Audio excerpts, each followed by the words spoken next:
proyek pengadaan satelit slot orbit 123 derajat bujur timur di Kementerian Pertahanan Indonesia antara tahun 2012 hingga 2021 telah menjadi sorotan.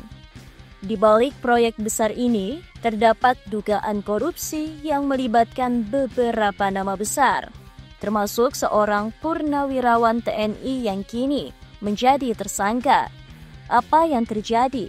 Mari kita uraikan dari awal. Proyek ini berfokus pada penyediaan terminal pengguna jasa dan peralatan yang terkait untuk satelit Indonesia.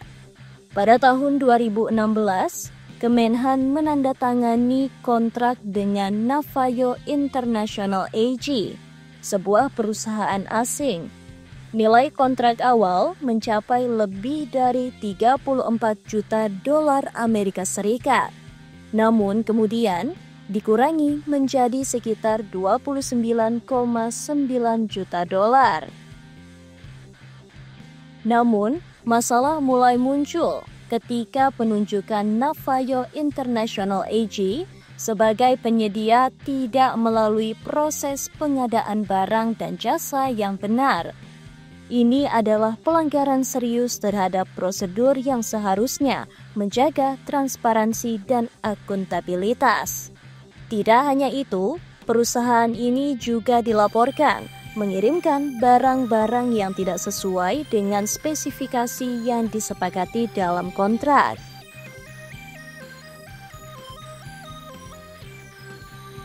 Di tengah proses ini, 3 tersangka utama muncul. Pertama, Laksamana Muda TNI Purnawirawan L, yang saat itu menjabat sebagai Kepala Badan Sarana Pertahanan dan pejabat pembuat komitmen atau PPK. Kedua, ATVDH yang bertindak sebagai perantara. Dan ketiga, GK yang merupakan Chief Revenue Officer Navayo International AG. Selanjutnya, ada masalah besar terkait sertifikat kinerja atau Certificate of Performance atau COP yang disiapkan tanpa verifikasi barang terlebih dahulu.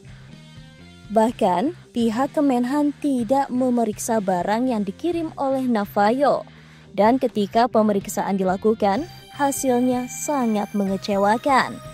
Barang yang dikirim, termasuk 550 handphone, tidak mengandung chip keamanan yang seharusnya ada untuk terminal pengguna satelit. Dan yang lebih mengejutkan lagi, barang tersebut tidak pernah diuji coba dengan satelit Artemis yang berada di slot orbit 1230 PT. Akibat tindakan ini, negara harus membayar lebih dari 20 juta dolar Amerika Serikat berdasarkan putusan arbitrase Singapura. Padahal barang yang diterima hanya bernilai 1,92 miliar rupiah menurut BPKP. Tentu saja ini menjadi beban finansial yang sangat besar bagi negara dan dampaknya pun sangat merugikan.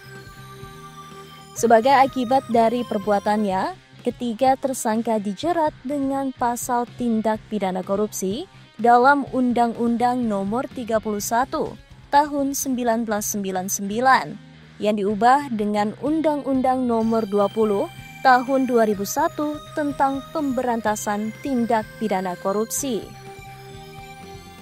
Mereka dijerat dengan ancaman hukuman yang sangat berat. Namun kasus ini juga membuka mata kita tentang pentingnya pengawasan dalam proyek-proyek besar yang melibatkan dana negara. Kasus ini adalah pengingat bagi kita semua tentang pentingnya transparansi dan akuntabilitas dalam pengelolaan anggaran negara, terutama dalam proyek-proyek strategis yang melibatkan alat utama sistem senjata negara. Semoga kasus ini bisa memberikan pelajaran bagi kita semua dan mendorong adanya perubahan sistem yang lebih baik dalam pengadaan barang dan jasa di Indonesia.